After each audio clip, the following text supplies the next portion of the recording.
Welcome to the Mike's Nurse Talk Show. We're going to be covering some delicate topics today. Nurses within the unions, nurses that don't feel trust within their unions. So our topics that we're going to be covering are why nurses don't speak up for themselves, why they don't trust their unions, and why the mortality rate in hospital settings are definitely covered or misunderstood.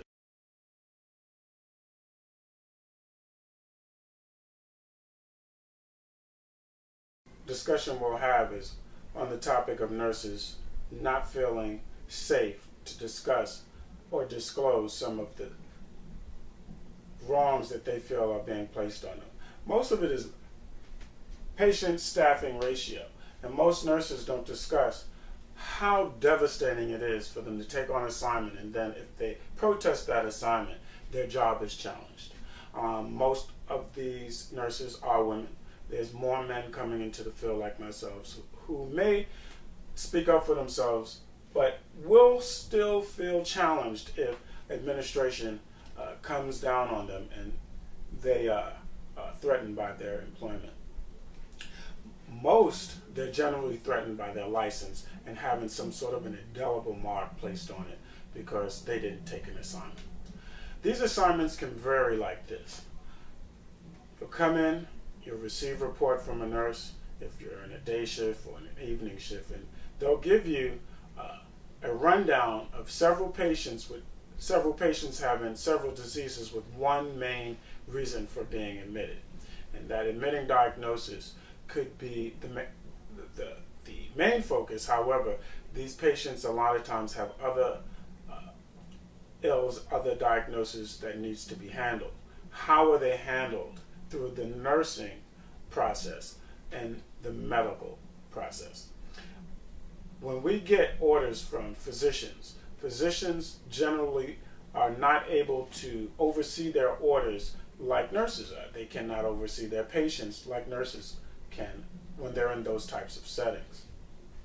There's not a lot of transparency in that. There's not a lot of argument to that, because if you don't take the assignment, you don't take those 7 to 10 patients in a hospital setting, you will be reprimanded or really dismissed, because nurses are replaceable most of the time through temp agencies, through many agencies that supply nurses just for that day,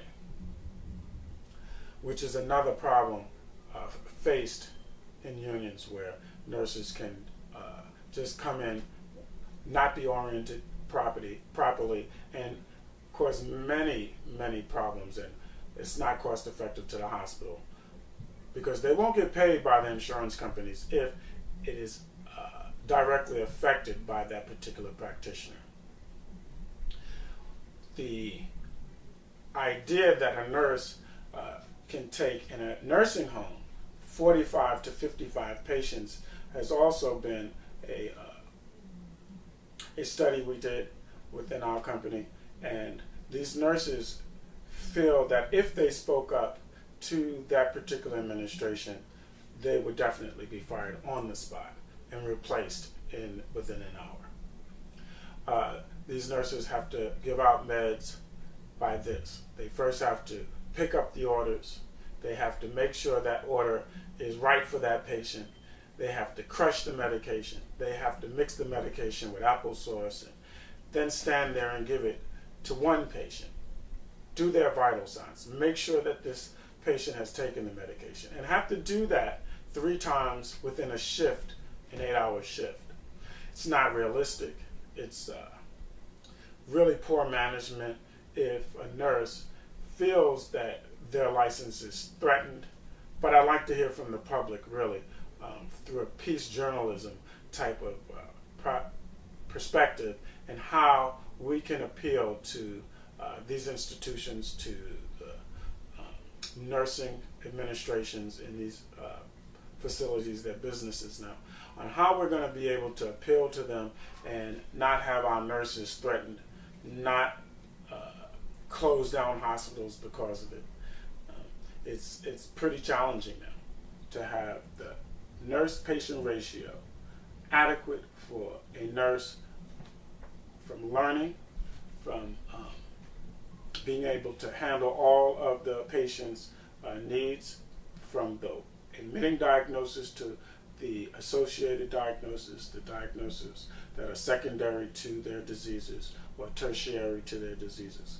And because they have an administration that also has to meet quotas in order to continue to have a facility run, there's a lot of challenges that that particular nurse is up against, and they're always CYAing, they're always covering themselves in instances where they're really wanting to give the appropriate care. Trying to give that care is very, very difficult if you're feeling threatened, and the intimidation generally comes from the administration, the nursing administration, the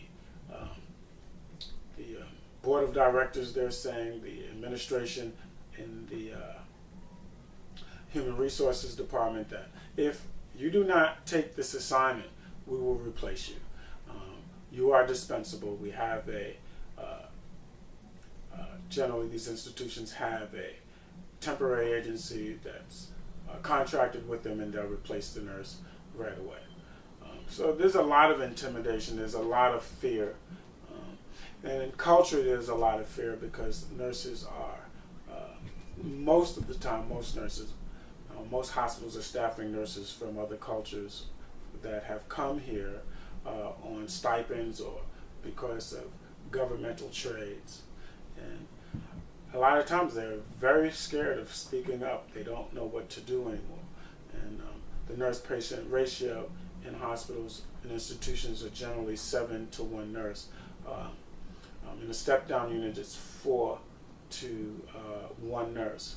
And in ICU, it's generally 2 to 1 nurse. I remember years ago, it used to be 1 nurse to 1 patient in ICU, which was really needed because it's a tremendous job to know exactly how your patient is going to fare when they're so guarded. The present nursing home situation is really sad because statistically nurses are licensed practical nurses who are given an assignment by their nursing supervisor who has a policy that says you have to have 1 nurse, 1 LPN give out medications that are in need of being crushed, dissolved, put through NG tubes, put through mixed with applesauce, and the vital signs need to be taken, and you have to stand there and give the patient the medication. And if that is going to be accurately done, it's definitely one of those things that cannot be done because the nurse cannot, in the time limit that they have there, do that 3 times a day to 50 patients and get the job done well and safely. So we're challenged, and intimidation is something that we want to bring into our show, both sides, to hear both sides, to hear what both sides have to say, because so far no one's really talking to nurses. There's really not a nurse advocacy publicly until now being shown on the Mike's Nurse Talk Show.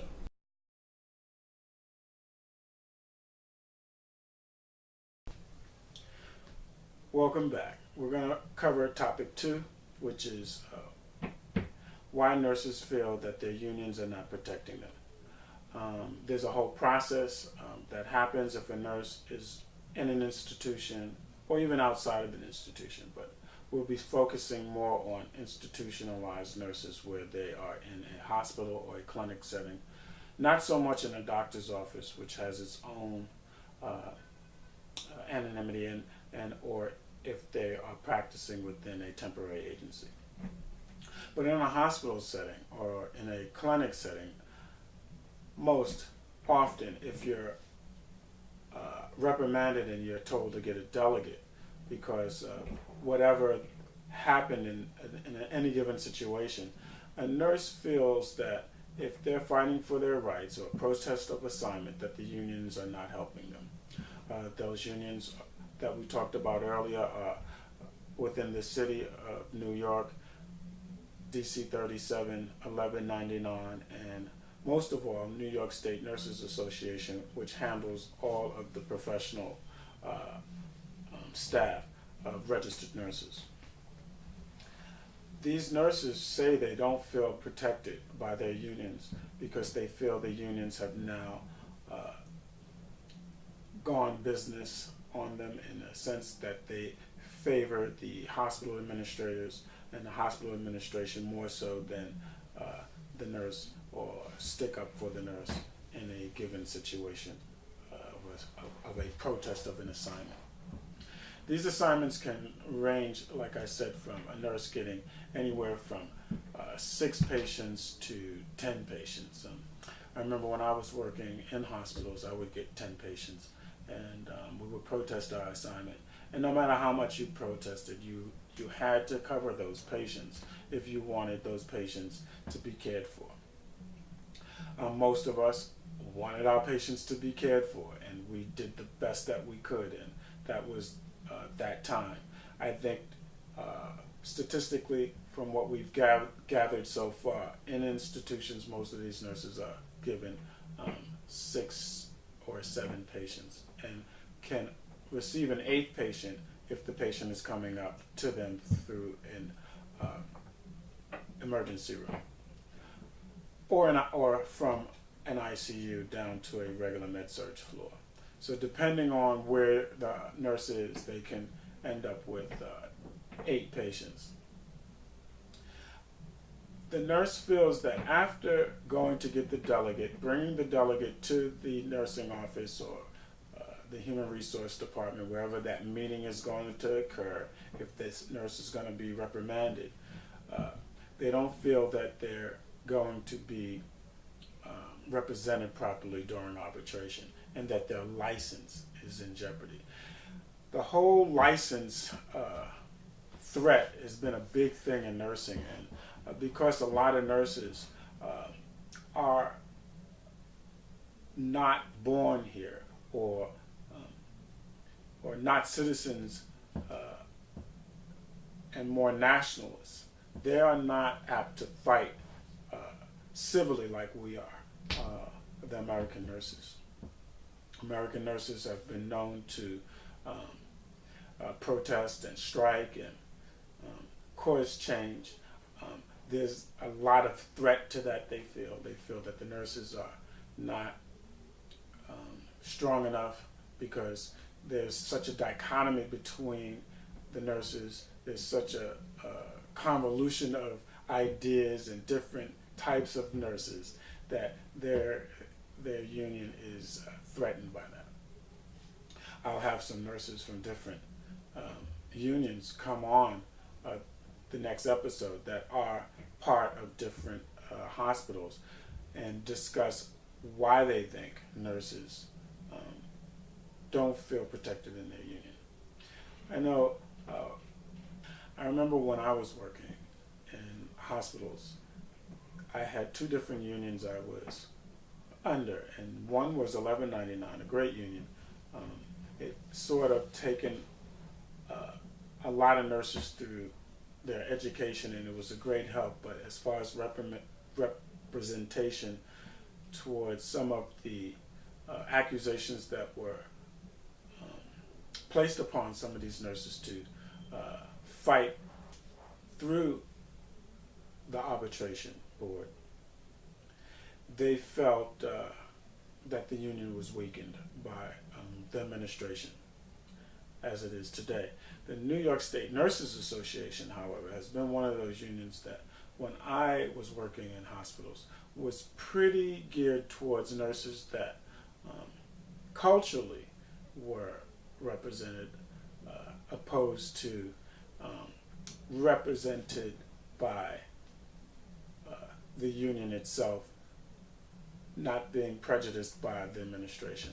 What I mean by that is nurses were more politically motivated within the New York State Nurses Association, opposed to representing the actual nurse-patient ratio, the treatment of nurses not having a place to sometimes hang their coats. They had to, in some hospitals I visited, they would have nurses come in and they don't have a locker room to put their clothes away. They don't have anything other than to put their bag behind a chair in a lounge.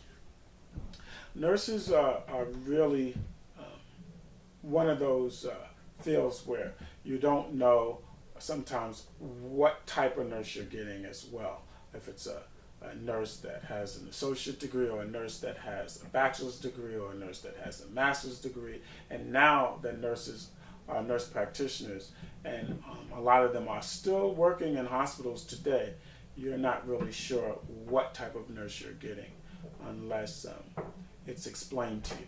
And that's the only field that exists right now that I've done research in, that exists where you're not really sure of the practical experience of that particular individual, whether it's from a degree perspective or the practical experience level. A lot of nurses that have their associate's degrees were used in the 80s and 90s and early 2000s as ICU nurses, ER nurses, but now you've been hearing a large cry for nurses to have their bachelor's degree. And there's two discussions for that. There's two reasons for that. So the unions themselves have not been able to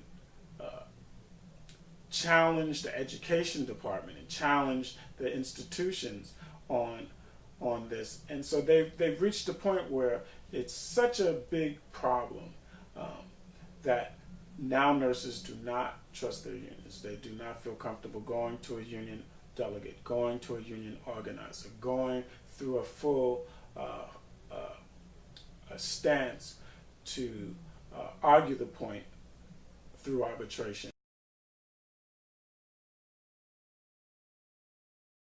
The mortality rate in hospitals, the deaths in hospitals, how nurses are viewed, how the medical examiner will deem a case a natural cause opposed to not. Case in point, a patient comes in the hospital for a surgery where they're given a 50-50 chance on their lung surgery by a surgeon. The surgeon says it's going to be a success, that they've had success, and the patient's knowledge base is limited, and their ability to have a second opinion is also limited because it's not within a network. Their second opinion can be given within the network, but that network generally has the same opinion. This particular patient is given a 50-50 chance, however, is explained that the surgeon has had a success rate within this surgery. When the medical examiner gets this patient, at the end of this scenario, you'll be able to tell me, and the public will be able to hear from a medical standpoint and a clinical standpoint on what you think this particular death on a death certificate should have been. So now we have a death because of surgery, but on the death certificate it says natural causes. So now the patient has the surgery today, doesn't die until tomorrow, ends up in the ME's office, and the medical examiner deems the patient's death a natural cause. Now there's a lot of reasons why the medical profession can do this, mainly because we really hold surgeons at high regard, and we don't expect there to be a business portion to it. However, the patient themselves is not explained the entire scope in a network, opposed to having an unbiased educator, medical educator, tell them the whole reason why that diagnosis should or should not be treated with surgery for the outcome of the quality of their life. So now, once you have a full understanding of what you caused that disease to be, or that disease just happening to be a cause genetically, or whatever the case may be, but if you're talking to a network physician and these two network physicians deem you to, as a person that should have this surgery, and the surgery is going to be a success, and you don't have all of the knowledge, and you end up in 2 days dead, and having a death certificate that says it was of natural causes, there's someone in that scope that can really see that this should not have happened. Generally, it's the nurse. And why I want to talk about nurses in this particular scenario. The nurses are generally left out of the surgical decision, and that is going to be your major outcome, is the care that you'll get after that surgery. There will be a period of convalescence in the hospital, and then hopefully you'll go home. But prior to that, you need to know the entire situation and how it's going to play out in your convalescence in a hospital. Your practitioner does have a success rate in doing surgeries. Doesn't mean his patients live through those surgeries. And how will you find that out? So the reason why that's such a delicate topic, and it's such a delicate topic because the medical examiner's office is also a part and connects to that particular type of surgery.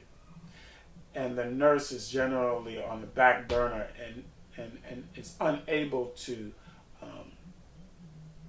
actually handle any care with that, because that particular surgeon did a surgery that was definitely not, how could I say, without making a biased statement, was not clearly defined within the scope of practice, along with the clinician who's going to care for the patient afterwards. The patient is then left with just that medical choice without the clinical aspect of it. So we want to see if we can bridge the two gaps together, that gap being the medical examiner's office, the medical professionals, the surgeons who are doing these surgeries, along with the nurse, the surgical nurse or the ICU nurse, the surgical ICU nurse that's going to care for you afterwards.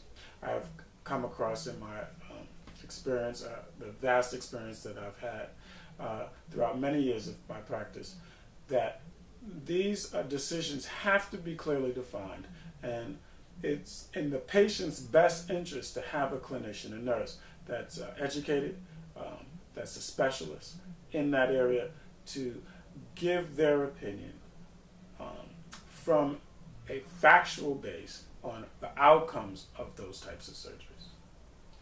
Hopefully in the next episode we'll be able to cover some of those, because I'll have some nurse practitioners that have been in the field for many years, and I'll have licensed practical nurses who used to man ICUs.